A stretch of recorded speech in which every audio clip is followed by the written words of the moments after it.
You're listening to Pyro Media Network, setting brands ablaze since 2017.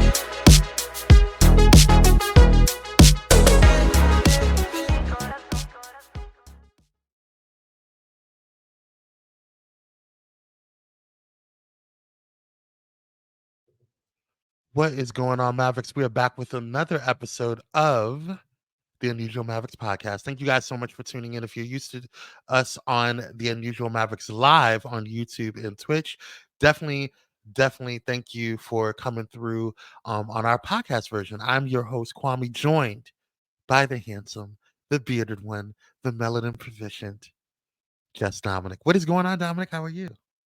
Hey, I am doing pretty good today and excited to be back recording Yes. this podcast. Yes, we're back with another episode, and today we're going to be talking about the second half of X-Men 97. We're actually going to be talking about episodes 6 through 9, and then we're going to do a finale episode, an overview of the entire series, and our thoughts, rather, and commentary on the overview of the entire series thus far. But let's just jump right into it, Dominic. It's been a crazy second half so far, and it's it's been wild, but I to say the least. But let's get into episode 6, which is was entitled Life Death, Part 2. And it was directed by Chase Conley and written by Charlie Feldman. The synopsis of it says, during a war between the Shi'ar and Kree Empire, Shi'ar Empress Lilandra Neramani announces her engagement to a now healed Xavier. Refusing to accept her sister marrying a Terran, Deathbird invokes the right of M. Desha, and challenges Xavier to purge all of his memories of Earth to prove his loyalty to the Shi'ar.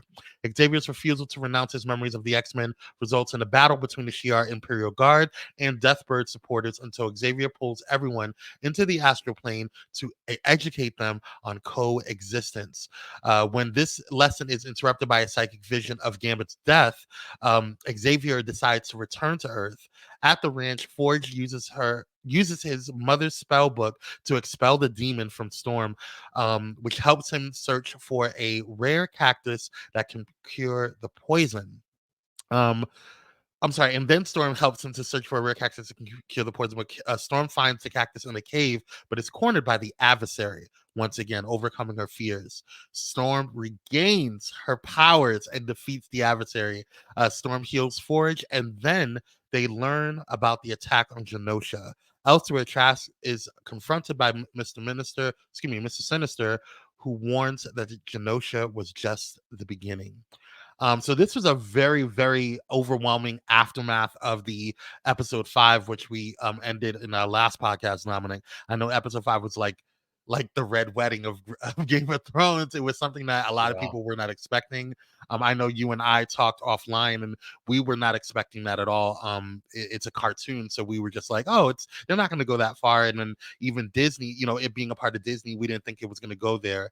But what were your thoughts on episode 6 so far after everything that happened in episode 5? Episode 6 was a very odd episode to me because, of course, we knew obviously Storm had lost her powers in episode 2. But this was the episode that was going to focus on restoring her powers. Now, I just want to give everybody a quick history lesson on this. In the comic books, The Uncanny X-Men, issue number 185, which was written in 1984, Storm is stripped of her powers, almost exactly how it was portrayed in X-Men 97. But instead of protecting Magneto, she was protecting Rogue. So very similar events. All the events happened. It was just a 97 switched the character with Yeah. that. And so Mm-hmm. uh, originally her journey to be restored was a whole lot longer. and quite an extensive love-hate relationship developed between her and Forge. And the adversary had far more of an influence on both of them to keep her locked down. Originally, in the comic book, her powers were restored when Forge created another weapon because he created the weapon to take her powers away. He created another weapon to restore her powers. So it was in the comic books, it's a very long arc. It's like maybe three, four, maybe longer issues to bringing her back to Storm, the powerful goddess that she is. I'm happy that I believe that Bo DeMaio wrote this episode. I'm glad he didn't go that way because she wouldn't have her powers back until season 3 if that were the case. Right. And and Exactly. and we don't need that. Yeah. So I'm happy that she faced the adversary and she overcame the adversary and that was restored. As far as Xavier was concerned, I was hoping that he would stay gone a little bit longer, to be I agree. honest. And I agree, and Dominic. I wanted to see the X-Men survive without him for a while. Mhm. I feel like Xavier's kind of been a crutch, even in the original animated series. Like he's always been like, if he's not there, then everybody's like just not knowing what to do. And I get it. He's a very powerful psychic. He brought them together, but he is also what I have seen in this series, been shown his human side. Like he is not perfect. He is not infallible. And so it was really nice to kind of see that, because I think we put too much on our leaders and we put too much on those, put them on a pedestal, and we think that they are incapable of doing any type of wrong, or incapable of doing any type of missteps. And so it was nice to see that side of him and to see his human side, because he's always been portrayed as this kind of guru, this all-knowing, this, um uh, like I said, infallible person. And so that's not A daddy figure, yeah, say again. a perfect little daddy figure. Exactly. So it was nice to see that even, even Xavier has his issues and his problems. So I would have liked to see him stay gone a little longer. But I don't know. They probably didn't, felt like they didn't know it was if this was gonna survive, or if it was gonna last an extra season or 2 seasons. So they wanted to probably From hurry things up. well, what we have heard reported is that while they were writing season 1, they were guaranteed a 2-season arc. Right. So I totally understand why they wanted to get through all these comic books and rush through it. Yeah. Bo did a very good job of sticking with the source material, which showed that all the X-Men were flawed human Yeah. beings. They just had special abilities. That was one of the biggest things that they showed in the comic books of yesteryear. So I'm so happy that Bo kind of brought that back into because the comic books actually went super dark, Yeah. much darker than what we saw. Rogue slapped Forge, right? When she found out of his betrayal. In the comic book, she stabbed him with a knife. Mm-hmm. Mm-hmm. So, they really softened the blow of how dark even that particular storyline went as well. So yeah, I do know that they have to make cuts. They have to make everything fit into a nice, neat little package, 8 episodes, less than an hour long. That is Yeah. very difficult to cover so much source material in that little bit of time. Yeah. So I Yeah. agree. I'm just happy the way that Storm regained her powers was also, segueing back to Storm. But the way Storm regained her powers was so beautiful. We talked about it on the Unusual Mavericks Live a little bit, but I want to, harken back to that conversation a little bit about what we saw in that and what that meant for Storm and what that meant to, to us who are Storm lovers, right? Storm chasers, if you will. But we I just really appreciated the way that unfolded, and I'm glad that they didn't go more than two full, maybe 3 episodes, into her losing her powers and her regaining them. Um, but what were your thoughts on her battling the adversary, and the way she regained her powers? I could have used a little bit more story, and because she lost her powers in episode 2, she Mm-hmm. regained them in episode 6. They Mm-hmm. showed a little bit in each episode of her journey. Mm-hmm. I don't remember them really, like, for example, the Jubilee episode is still the lowest rated episode of the entire season. Not That surprised. episode could have used a little bit more of Storm, Mm-hmm. her journey of regaining her powers, and that whole thing would have really been nice to see just a little bit more of how her and Forge actually developed the relationship, the more romance, more anger. She didn't have to stab him. No, she didn't have to do exactly that, but she could have. Okay. So, yeah, we could have seen just a little bit more development on her journey of regaining and remembering basically who she is. Mm-hmm. Mm-hmm. I agree. I agree.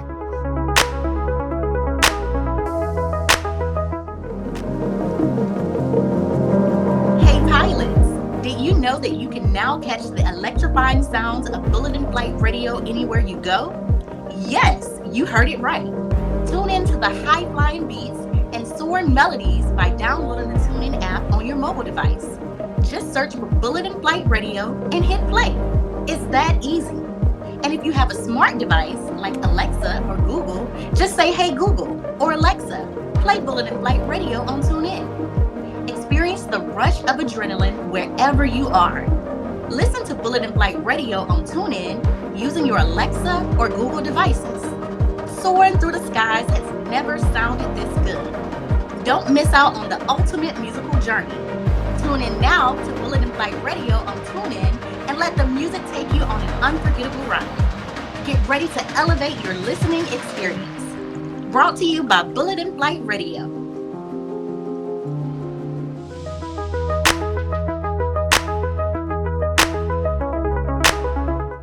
Let's move on to episode 7, which was entitled rather Bright Eyes, directed by Emmy Emmett Unamara, and written by Charlie Feldman and J.B. Ballard. As the X-Men hold a funeral for Gambit, Rogue angrily searches for Gyrick and Trask.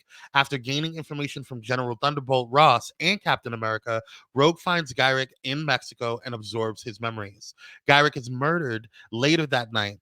While assisting in the recovery efforts at Genosha, the X-Men are contacted by a terrified Trask who tells them that he is in Madripoor. Excuse me.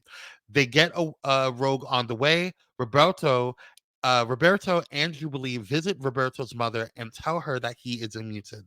She asks him to keep his identity a secret. In Madripoor, the X-Men learn that Sinister and the UN secret OZT division have been developing a highly advanced Sentinel program. Rogue drops Trask in his death, to his death rather, unknowingly activating programming that turns him into a human Sentinel hybrid. Cable arrives, defeats Trask with an EMP, and explains that Sinister is working with a greater threat that they must stop. This threat, who murdered Gyrick, is Bastion. He reveals to Sinister that Xavier is alive in space and that Magneto, presumed dead in the Genosha attack, is also alive and is Bastion's prisoner. This is a very interesting episode. What were your thoughts on this, Dominic? What did you take away from this? This episode almost gave me every single thing that I needed. This was what I didn't even know I needed from Yeah, X-Men.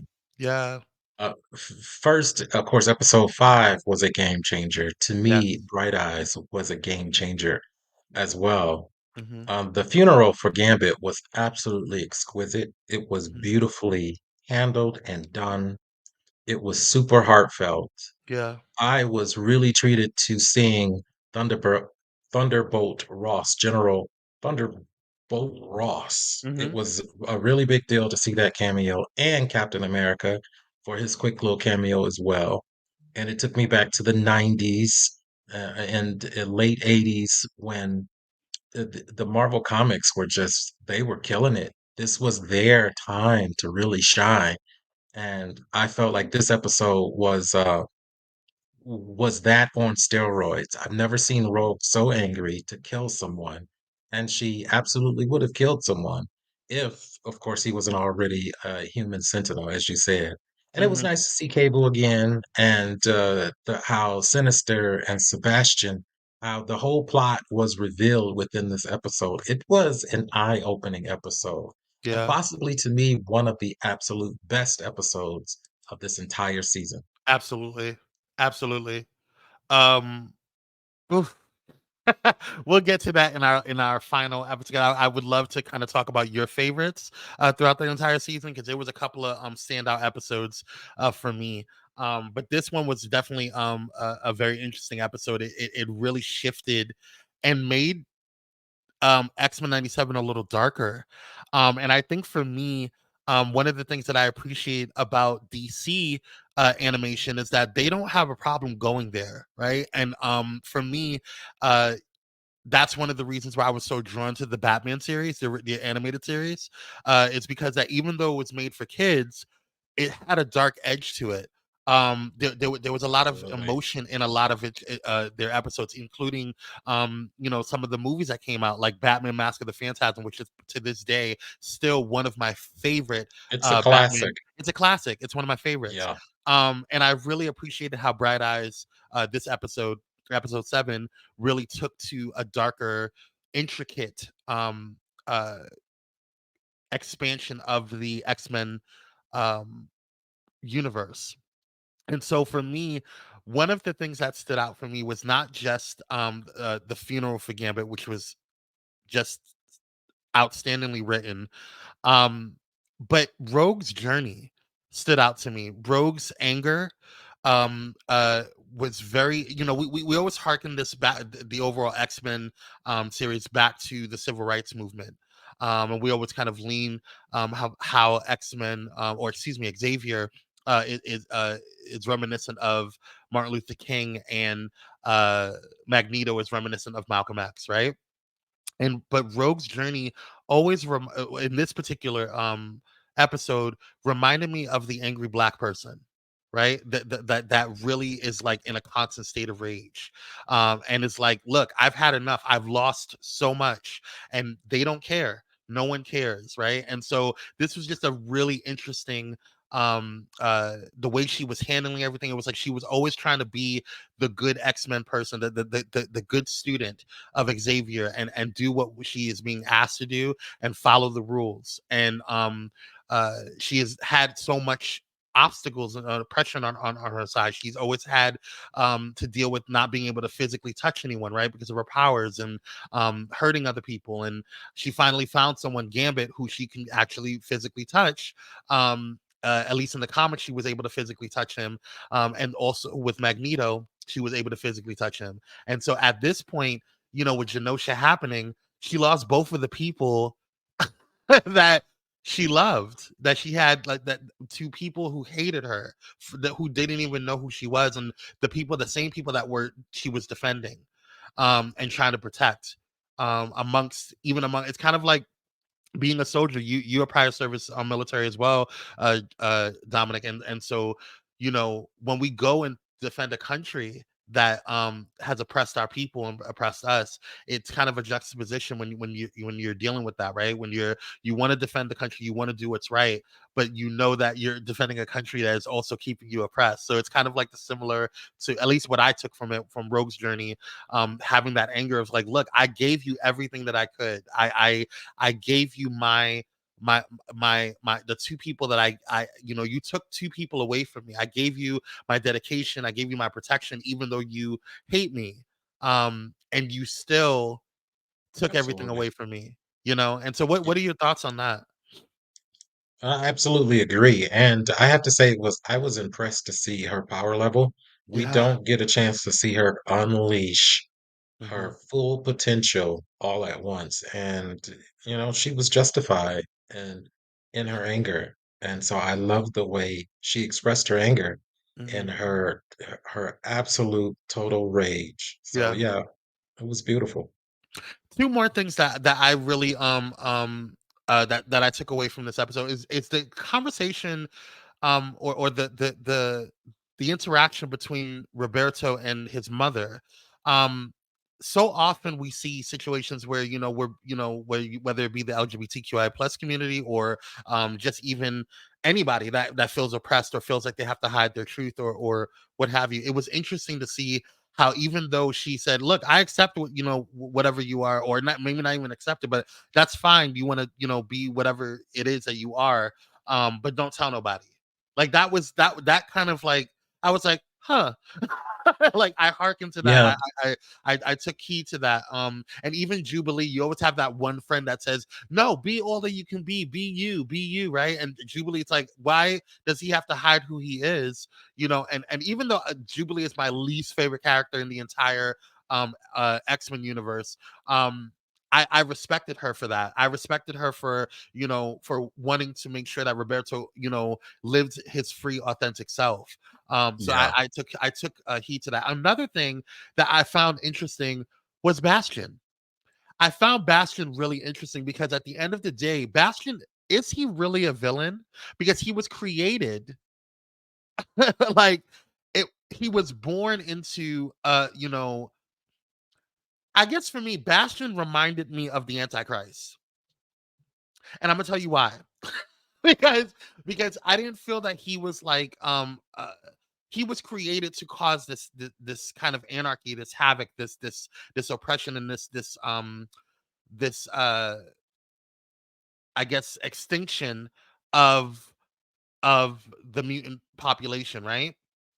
But he didn't orchestrate it. He just is was created to kind of create a certain action. So I wonder, it makes me think that, yeah, even though Cable came to kind of warn everybody, like, hey, there's somebody that's even worse than Sinister that Sinister is working for. But who is Bastion working for? So that was just something that popped in my head when I was Yeah. thinking about it. Well, we don't know yet, but I don't have any sympathy for him. Oh, no, no, no, no, no, no, no, no, no, no, no. That's not what I meant. And I do think he's a bad guy. He does have consciousness and free will. So absolutely, I think he's a bad guy. No mercy. No, Bad no guy. mercy at all. I think no, Really. absolutely not. No, no, no. What I meant when I think of a villain, I think of someone that is orchestrating it and like is the big boss, I guess. Let me not say because he is a villain, I guess. But I guess he's not the big boss. Like I think of a like Apocalypse as the big boss, Kang as a big boss. The people who are above all of it, right? And really orchestrating everything from uh from behind the scenes. That to me is the big boss, the people who are doing it. I didn't feel like Bastion was, so that's why I was like, is he like foreshadowing who is like really doing it? So that was just really interesting to me. But let's get on to the next episode 8, Tolerance is Extinction, part 1, directed by Chase Conley and written by Bo DeMeo and Anthony Saletti. The UN reveals to the world that Xavier is alive, inciting an anti-mutant protest outside the school. Cable explains to the X-Men that the Genosha massacre is an absolute point in time that cannot be changed. And Bastion will use it to start a 300-year war that will lead to the enslavement of mutants in a human utopia. Cyclops, Jean, and Cable travel to Harmony, Pennsylvania, where they learn that Bastion is a human machine hybrid who was conceived after his father was infected with part of the advanced time traveling sentinel Nimrod.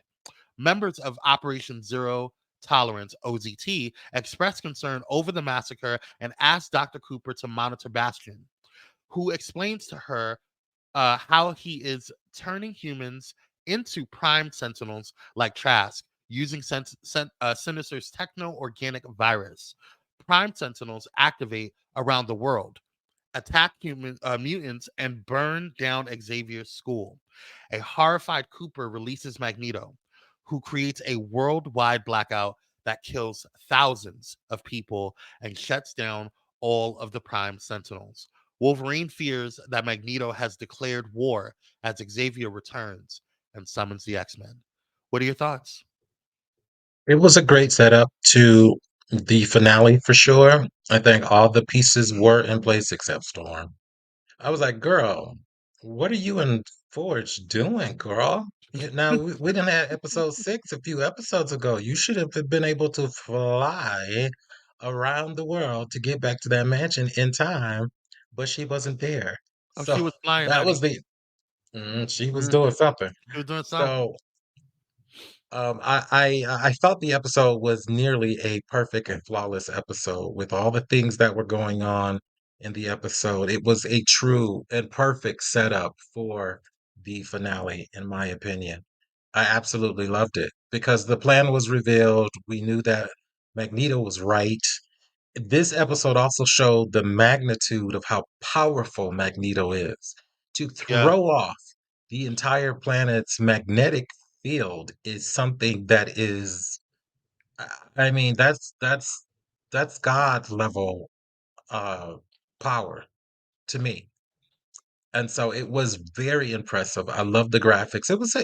I was really impressed with this episode. As I said, if I could give the episode a 1 from a 10, 10 being the highest, I would give it a 9. And yeah, obviously, because as I said, Storm was not a part of the episode. Now, what's crazy is that this is you just said it, like how powerful Magneto was. However, Magneto's not classified as an Omega, even though what he did would have been considered Omega level, right? He's actually an Alpha level, Alpha class mutant, which begs to really consider um how powerful Storm must be, because she's considered an Omega level class mutant. So if she Alpha is right under that, though. Correct. Absolutely. But how much more powerful is Storm compared to Magneto? If Magneto can do that, uh, uh, you know, how much more powerful is a Storm and other Omega levels like what do you call it? Uh Gene and things of that nature. So really interesting conversation there. But for me, I do think that it was a great start to the, because it's a three-part Tolerance is Extinction is a three-part finale, and so it really set things up. It really felt like Tolerance and Yeah. Extinction Part 1 really started, like it went from, like, we had episode 5 where the Genosha incident happened, and then we had the Prime Sentinels activate everywhere. um Yeah. uh it was just a lot going on, and so it just felt like it was going from bad to worse, and so and it just Yeah. getting worse and worse and worse, and so yeah, I mean, And I this episode, don't you think it allowed Nightcrawler to really shine? His fighting absolutely, skills, we really had the opportunity to see how well he fought. And Wolverine as well. Wolverine absolutely. has not had the spotlight. I have to say, he has not truly had the spotlight in this series. But Can he I be had honest some with you though? really cool moments. Sure. Absolutely, he did. Can I be honest with you though? When it comes to Wolverine, I'm kind of glad that he didn't, because he's always been pushed. For whatever reason, Wolverine has always been like a featured X-Men. And I didn't never understood it, especially from the original animated series. I even as a little kid, I never understood why they were pushing Wolverine so much. Only because I saw so many other powerful mutants that they could have featured, and Wolverine was just always featured, and I never understood it. He had his own series. They did cartoons. They did like side spins, and like we even had another animated series later on in the years that was called Wolverine and the X-Men. It was just really strange to me, and I never understood. Don't get me wrong, I think Wolverine's a great character. I think that he's dope, but there was just so many other characters that I just thought that they could have like led with, and I never understood why Absolutely. Wolverine. But I'm kind of glad that they kind of subdued him a little bit, because he's had so much shine in the past decade. So Correct. uh Decades. decades, right? And so we had with what's his name playing Logan recently. He did the Logan series, and he's just always been featured. So I'm just glad that they kind of took a step back with him, and gave him. But Nightcrawler, we really got a chance to see how dope he was. You know what Nightcrawler reminded me of? Let's harken back to those who are CW fans. Nightcrawler reminded me of Kid Flash, because Kid Flash was so powerful, but he was also underutilized in the show. And I felt like that's what Nightcrawler was in the original animated series. So powerful, so the ability to really just take uh uh things to another level when it came to his combat skills, to his powers, and he was just so underutilized and so underrepresented. And he's such a vital figure in the comics when it comes to connecting like Mystique and Rogue and all these other characters in his journey. So I really enjoyed seeing him really shine in these last couple of episodes. He's just been a really dope character to witness. Hmm. I absolutely agree with that. I absolutely agree with that. So that's why it was fantastic having the opportunity to see him really shine. His fighting skills, protecting his sister while she was in a coma, Yeah, was yeah, absolutely he fights with his heart, and I think yeah. that that is what makes him so powerful. Yeah, absolutely. Absolutely. Let's get to episode 9. Tolerance is extinction. And so this is part 2. This episode was directed by Emmett Unamura and written by Anthony Saletti. And now this episode is the precursor to the finale. This was a wild episode. So Xavier is met with some distrust, but the X-Men focus on stopping Bastion and convincing Magneto to reverse his blackout. Magneto reestablishes his mutant haven on Asteroid M, choosing to leave Earth without power and reject Xavier's dream of mutant human coexistence. He invites the X-Men to join him, which Rogue and Roberto do. The rest of the X-Men return to their former base on Mirror Island to regroup before splitting into 2 teams. Cyclops' blue team goes to Asteroid M to confront Magneto, while Storm and Jean's gold team heads to Bastion's hideout in the Galapagos Islands. Beast and Forge create a collar that can block Bastion's technopathy and sever his control over the Sentinels. The gold team battles an army of Bastion-controlled Sentinels as well as Sinister, who takes control of Cable's mind and uses him to overpower Jean.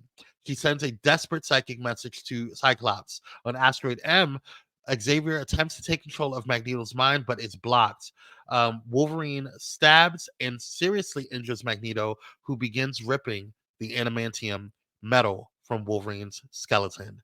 Insane episode. I watched it several times after I watched the first one, or watched it the first time. What were your thoughts Yeah. on Um, I watched it 3 times. I watched it twice in a row because I couldn't believe how comic book accurate so many things were. So I mean, even the graphics it? Yeah, matched the panels in the comic book.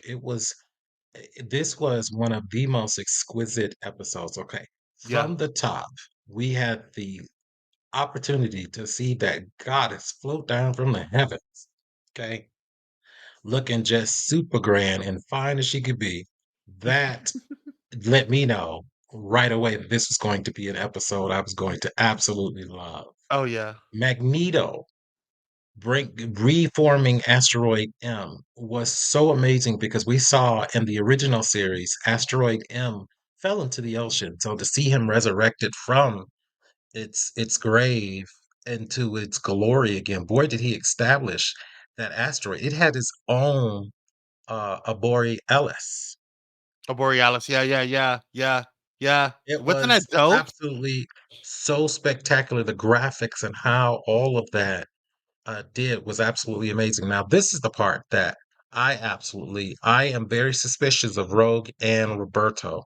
I Mhm. believe that they are undercover agents. I really don't believe that they are really working for Magneto. Why? Hmm. Rogue could have really severely hurt Wolverine. She could have taken his life force and his strength from him, but she didn't. Roberto only was blocking Jubilee's little pathetic little fireworks. He also was not trying to hurt her, and he kept Mm, apologizing. I said, there's more to this than we know. I think that there is an undercover plan, just like in the comic books. In the comic books, it was Colosso who went undercover and joined Magneto and not Rogue. So I mhm, really think that this is what they are leaning towards doing.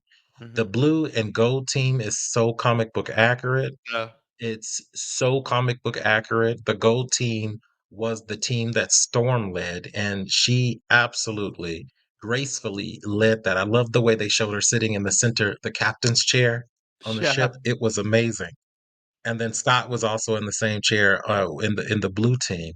I Mhm. was a little the fight scenes were absolutely amazing. I thought Jean's fight scene with Sinister was one of my favorites. Her fight scene with her son Cable was absolutely amazing. I don't believe she was destroyed. I believe they're going to bring back the Phoenix Force to help save the day. That is my feeling. I think the third part and final part of this is going to blow our socks. It's going to be super overwhelming. We Do saw you think the cameos from Phoenix? Spider-Man. We Yeah. saw, we saw uh um we saw the Hawk. Mhm. We saw what's his name?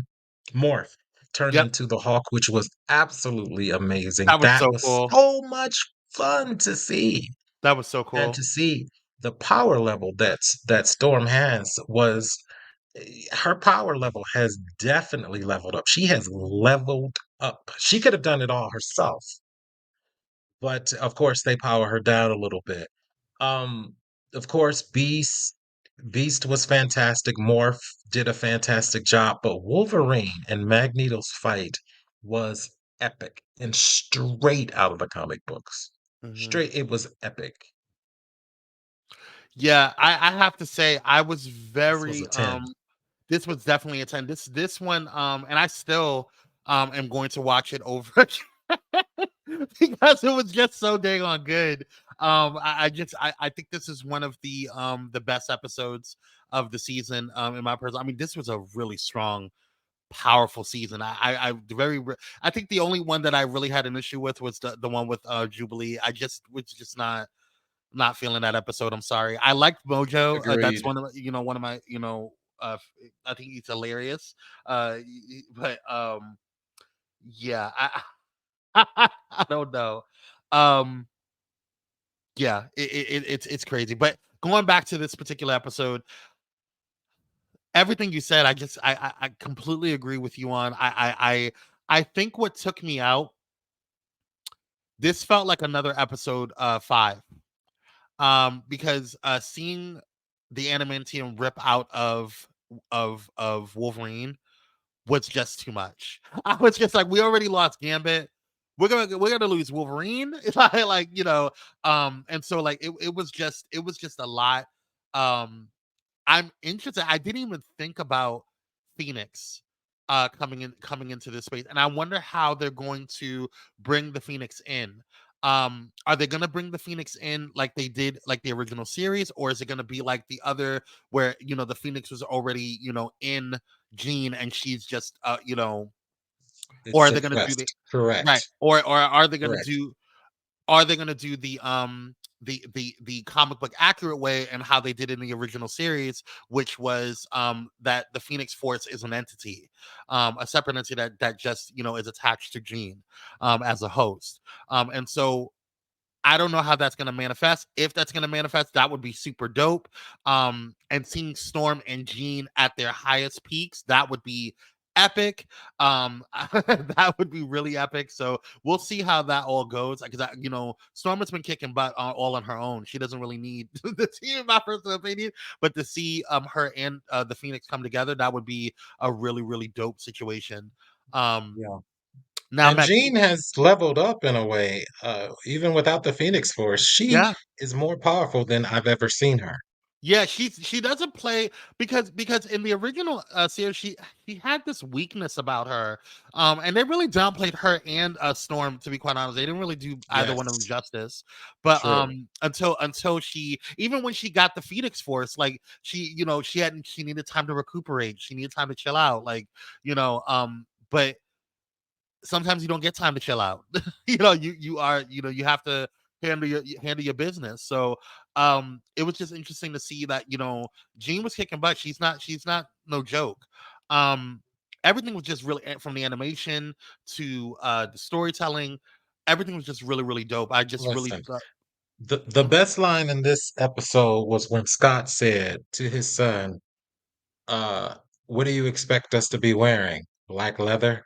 That was That was hilarious. a slap in the face to Bryan Singer, which he Yeah. deserved a little slap in the face because Yep. I remember in the movie theater when his movie hit and he said, "What do you expect us to be wearing? Spandex?" We Right. were like, "Yeah, we do. Yeah. We want to see you wear your comic book accurate outfits, not look like you're part of a biker club." Exactly, exactly. And not only that, if you're gonna go there, do it in a more comic book accurate way. That's what I really just appreciated about X-Men 97. That we, even when Storm, leveled up and got her regained her power, she had a comic book accurate outfit, right? And so it was just really, really nice to see that we got to see everybody do their thing. Even Cable, when he came and he gave him the X-Men suit, he looked comic book accurate. That was what he wore in the comics. And That's that's all right. we want. We just want some nostalgia. We want, if we're gonna be dedicated to the show, we want to see the story expanded, yes, but let's do it in a way where it's not so drastically changing, because we do want to, if we're gonna go like how they did with Star Trek Discovery. We got, in the very first couple of seasons, we got what we were accustomed to when it came to Star Trek, but it was just expanding.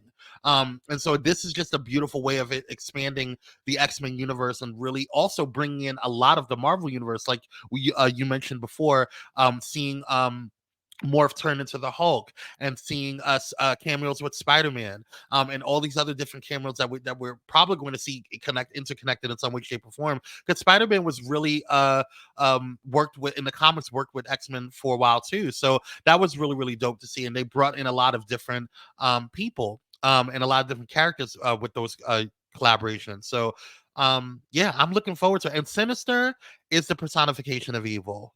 Okay, like let's not be cute about this. He's not trying to be nobody's friend. He is evil. Like, he is literally sinister. Okay, so I'm when Bastion was like, uh uh do more research, or something along the lines of, like, think again. You think that someone so self-absorbed, or so so much of a snake, that's gonna go ahead and come back and worry about me? Like, that was just not, Morph did not do that right. But it was interesting to see how they were kind of nodding over to say, like, Sinister is really evil. He doesn't care. He only cares about himself, and his ambitions and what he wants to do. So dope story, dope connections, dope, just really, really great writing. Kudos to you, Bo DeMaio. Kudos to you. So what do you think is gonna what are your thoughts on the finale? Like, I'm sad to see it go, but I'm also anxious to see it. What are your thoughts? Oh, well, I think that it's going to, of course, answer a bunch of questions. And I love again how they were able to go back with the antiantium, Adamantium. Yes, being, yes, yes. adamantium Yes. being ripped off. That was a part of Wolverine 1988, issue number 145, for those that are curious about it, that this actually happened.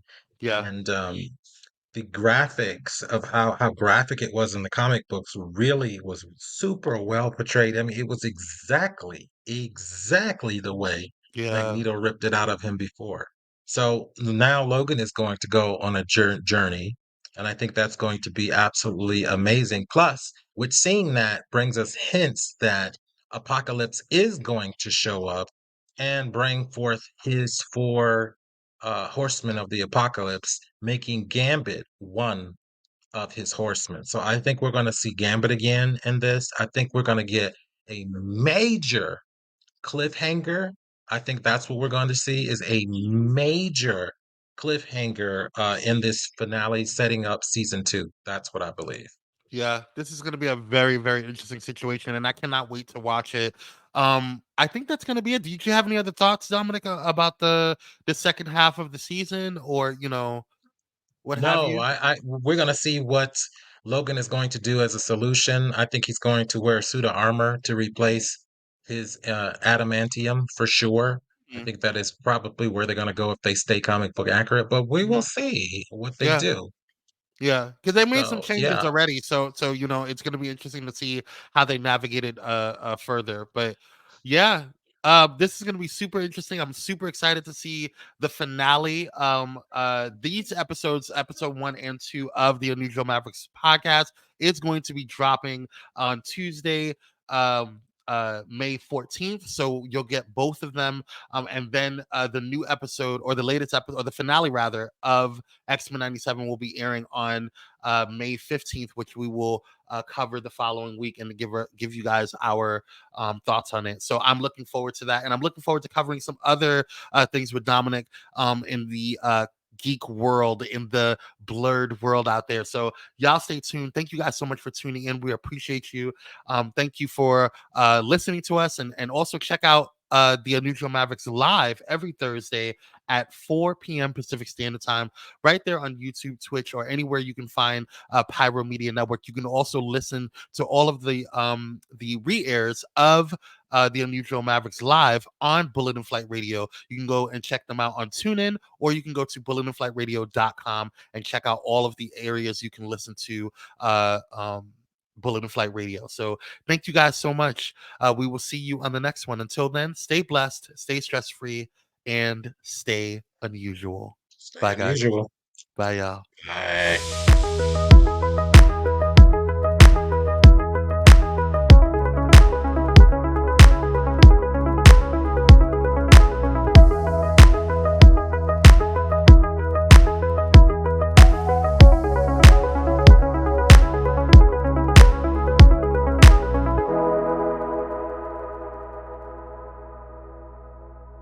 This episode is brought to you by Pyro Media Network, produced by Pyro Media Productions, setting brands ablaze since 2017.